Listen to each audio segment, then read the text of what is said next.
साथियों को लव सिंह चौहान का नमस्कार। आज मैं आपके बीच एक ऐसी सत्ता, एक ऐसा आदर्श, एक ऐसा शक्ति का समुच्चय का जीवन परिचय आपके बीच लेकर के आया हूँ, जिससे आपका दिल और दिमाग दोनों हिल जाएंगे। एक महान सत्ता, इसका परिचय है अखिल विश्व गायत्री परिवार के संस्थापक पंडित श्री राम शर्मा आचार्य। पंडित श्री राम शर्मा आचार्य जी का जन्म आगरा जिले के आवल खेड़ा ग्राम में 20 सितंबर 1911 को हुआ था, अश्विन कृष्ण त्रयोदशी के दिन। इनका बचपन चूंकि गांव में होने के कारण ये गांव के स्कूलों में ही पढ़े और गांव के ही बच्चों के साथ अपने बातों को रखते थे।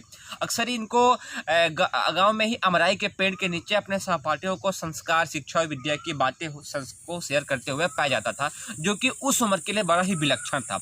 इतने से कम उम्र में कोई बच्चा यदि विश्व स्तरीय बातें करने लगे तो समझ में आता है कि वो एक अद्भुत प्रतिभा का धनी था। धीरे धीरे इनकी बचपन में ही आसपास के एरिया में इनकी बातों को फैलती गई।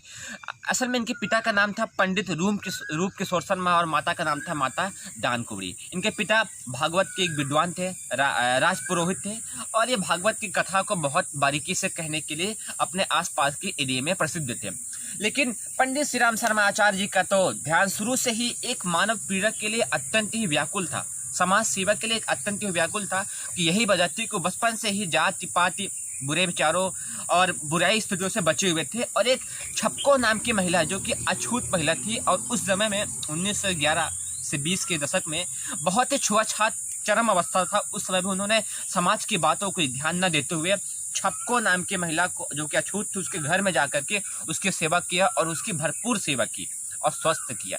ऐसे महान सत्ता थे पंडित श्री राम शर्मा आचार्य। उसी समय एक अछूत व्यक्ति ही उनके घर घोड़े की सेवा करने के लिए आता था, क्योंकि वो राजघराने से सेवा करने के आते थे और जमींदार फैमिली से भी थे। वो उसके मुंह से निकल ही पड़ा कि मुझ जैसे गरीब, मुझ जैसा छूत के घर पे कौन आकर के इस कथा का समर्पण करेगा।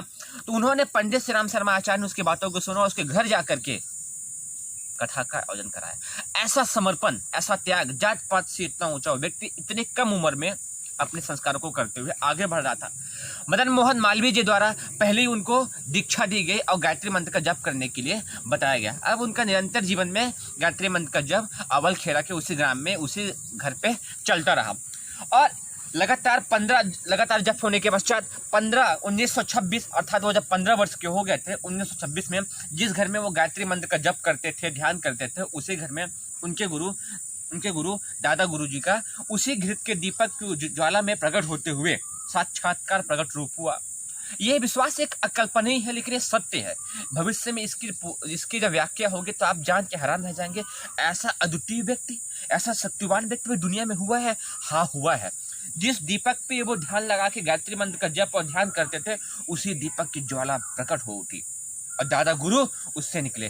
दादा गुरु ने कहा, डरो मत, मैं वो एक व्यक्ति हूँ जो लंबे समय से तुम्हारा गुरु रहा हूँ।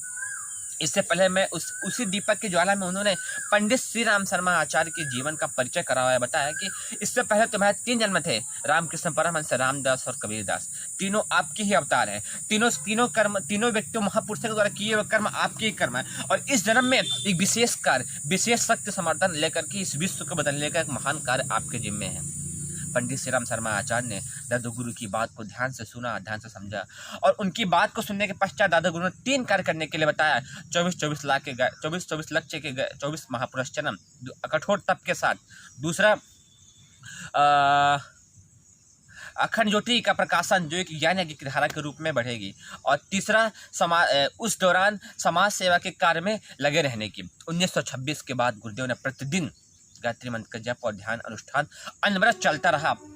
रात को 8 बजे सोते थे और 12 बजे जग आते थे, और 12 बजे से जगने के बाद सुबह 6 बजे तक ध्यान की प्रक्रिया अनवरत। प्रतिदिन 5-5, 6-6 घंटे का ध्यान, अद्भुत गायत्री मंत्र का जप। जैसा कि आपको पता है, गायत्री मंत्र की विश्व की ऐसी शक्ति जो सभी देवों की देव है। सब सृष्टि की उत्पत्ति करता माँ गायत्री है, उसका पूजा लगातार 6 दिन तक करते रहा और उनके सत्यों का संचय किया। उनके गुरुदेव ने कहा, अपने आप को निखारने के लिए, अपनी पवित्रता को निखारने के लिए अनवरत तप अनुष्ठान करते चलो। और 1926 से 1933 का समय उनके लिए एक स्वयंसेवक और स्वतंत्रता सेनानी के रूप में गुजरा। उस बीच वो कई बार 6-6 महीने के लिए जेल भी गए। जेल में पंडित जवाहरलाल नेहरू की माँ, महात्मा गांधी, मदन मोहन मालवीय जैसे महापुरुषों का संगत भी हुआ और उन्होंने अपनी बात रखी, उनके बीच रखते हुए उन सबके बीच अपना परिचय हुआ और ये भाव विभोर की भावना बढ़ती चली गई। इस बीच उन्होंने नमक आंदोलन में एक विशेष आंदोलन में भाग लिया और तिरंगे को अपने हाथ में रखा। फिरंगियों के द्वारा बहुत पीटने पर भी उन्होंने नहीं छोड़ा और अंततः दांत से तिरंगे को पकड़ लिया। बहुत पीटा गया, बेहोश अवस्था में मत हो गए। फिर लास्ट में डॉक्टर के पास लाया गया। डॉक्टर ने दवा दारू के द्वारा उसको निकालने की कोशिश की। ऐसा अद्भुत सामर्थ्य पंडित शमशेर आचार्य, और उस नमक आंदोलन से उनको एक उपाधि मिल गई मत्त। श्री राम मत्त के नाम से उनके साथी लोग उनको जानने लगे। और 1926 से 1933 के बीच उन्होंने केवल समाज का कार्य किया, समाज की सेवा किया, जो कि अद्वितीय थी। 1935 के बाद पंडित श्री राम शर्मा आचार्य के जीवन में बड़ा ही मस्त वाला बदलाव आया, जो कि अद्वितीय। तो हालांकि उनका जीवन तो पहले से भी शक्तिमय, ऊर्जामय और एक समाज को नई दिशा देने वाला जीवन का हर क्षण था, लेकिन 1935 के बाद महर्षि अरविंद, महात्मा गांधी और रविन्द्रनाथ टैगोर जैसे महापुरुषों के मिलने के बाद उनके जीवन में एक बदलाव का क्रम शुरू हुआ। और उसी क्रम में उन्होंने 1936 में अखंड ज्योति की स्थापना की और ग्रहण शुरू किया और 1940 में लगातार अखंड ज्योति हर महीने का प्रकाशन शुरू कर दिया, जो कि एक किताब अखंड ज्योति, जो कि शुरू में छोटे स्तर पर थी, आज वो करोड़ों की संख्या में लोगों के घर घर पहुँच रही है और विश्व स्तरीय बदलाव लाने के लिए सामर्थ्य रखती है। इस क्रम को बढ़ाते हुए उन्होंने बढ़ता रहा और समाज सेवा के कार्य में लगे रहे। इस बीच कई बार बहुत ही बड़े स्तर पर हवन का कार्यक्रम, लोगों से जनसंपर्क और अपने तप अनुष्ठान को कंटिन्यू रखा। 1959 में उन्होंने 2.25 वर्षों के लिए हिमालय की यात्रा में चले गए, जो कि एक बहुत ही दुर्गम यात्रा थी, कठिन यात्रा थी। अपने गुरु के मार्गदर्शन पे वहाँ गए। उन्होंने वेद, उपनिषद, आरण्यक, ब्राह्मण और मंत्र विज्ञान, तंत्र विज्ञान जैसे बुकों का बहुत बड़े स्तर पर प्रकाशन किया और एक देव शक्ति का, विश्व स्तरीय शक्ति का, भारतीय संस्कृत का फिर से जागरण कर दिया। गायत्री तपोभूमि की स्थापना के लिए जब धन की अत्यंत आवश्यकता थी, उनकी पत्नी, वो पंडित श्री राम शर्मा आचार्य अपनी पत्नी को माता जी के रूप में ही बुलाते थे, अपनी माँ के रूप में ही देखते थे। जब उन्होंने पंडित श्री राम शर्मा आचार्य जी ने को गायत्री तपोभूमि की स्थापना के लिए धन की आवश्यकता पड़ी, तो उनकी पत्नी माता जी ने अपना सारा जेवर बेच करके उनको पैसे दिए और गायत्री तपोभूमि की स्थापना में अपनी महत्वपूर्ण भूमिका निभाई। उनकी धर्मपत्नी भी उनके कदम से कदम मिला करके साथ पे साथ चलती रही। एक अद्भुत दोनों का संयोग था। इस तरीके से जून 1971 में मथुरा को छोड़ करके वो शांति कुंज गए। माता जी को अखंड दीप के समक्ष तब फिर छोड़ करके वो हिमालय चले गए।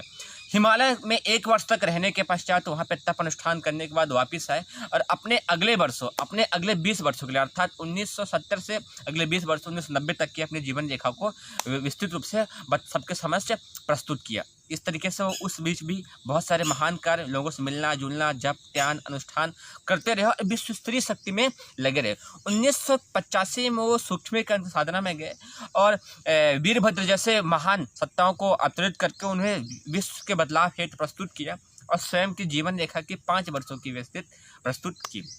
इस तरीके से पंडित श्री राम शर्मा आचार्य जी का जीवन परिचय बड़ा ही अद्भुत, बड़ा ही शक्तिमय हुआ और इस तरीके से 2 जून 1990 को उन्होंने अपने जीवन का महाप्रयाण कर लिया।